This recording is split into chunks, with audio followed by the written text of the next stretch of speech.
Assalamualaikum warahmatullahi wabarakatuh.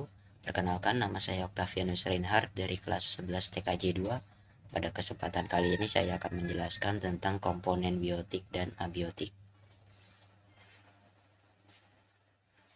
Di setiap lingkungan seperti hutan, sawah, kolam, atau bahkan tanaman di rumah, terdiri dari dua komponen utama, yaitu komponen biotik dan komponen abiotik. Keduanya saling berinteraksi membentuk suatu ekosistem. Apa itu komponen biotik? Komponen biotik adalah semua makhluk hidup yang ada dalam suatu ekosistem. Ciri-cirinya adalah memerlukan makanan, dapat bertumbuh, berkembang biak, dan berinteraksi. Contohnya, manusia, hewan, misalnya burung, ikan, atau serangga, tumbuhan, misalnya pohon, rumput, atau bunga, lalu ada mikroorganisme, misalnya bakteri dan jamur. Lalu ada contoh spesifik komponen biotik, yaitu daun. Daun merupakan bagian dari tumbuhan. Fungsinya antara lain sebagai tempat fotosintesis, yaitu proses membuat makanan dengan bantuan sinar matahari.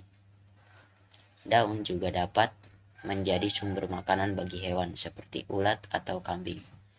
Ketika daun gugur, ia akan diuraikan oleh dekomposer, misalnya cacing dan jamur, menjadi unsur hara untuk tanah. Kemudian, apa itu komponen abiotik? Komponen abiotik adalah semua benda tak hidup yang mempengaruhi kehidupan organisme dalam ekosistem. Contohnya adalah cahaya matahari, air, udara seperti oksigen atau karbon dioksida, lalu tanah dan batuan, lalu ada suhu, dan juga ada kelembapan. Lalu hubungan antara biotik dan abiotik, sebagai contoh matahari abiotik dan daun biotik. Sinar matahari digunakan oleh daun untuk fotosintesis. Tanpa matahari, tumbuhan tidak dapat membuat makanan dan akhirnya mati. Sebaliknya, hasil fotosintesis menghasilkan oksigen yang dilepaskan ke udara. Tanah abiotik dan tumbuhan biotik. Tanah menyediakan air dan mineral bagi tumbuhan. Akar tumbuhan juga membantu mengikat tanah sehingga mencegah erosi.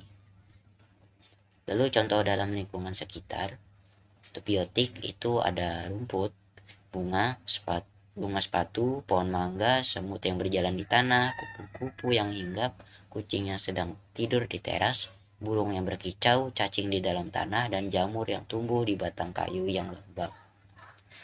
Lalu untuk abiotik, sinar matahari yang menyinari seluruh taman, air dari selang atau hujan yang membasahi tanah, udara yang kita hirup, tanah tempat tumbuhan menancapkan akarnya, batu-batu kecil di pinggir jalan setapak, suhu udara yang panas di siang hari, dan angin yang menggerakkan daun. Jadi, kesimpulan dari penjelasan ini adalah keseimbangan antara komponen biotik dan abiotik sangat penting untuk kelangsungan suatu ekosistem. Jika salah satu komponen terganggu, maka akan mempengaruhi komponen lainnya. Sekian penjelasan tentang komponen biotik dan abiotik dari saya. Assalamualaikum warahmatullahi wabarakatuh.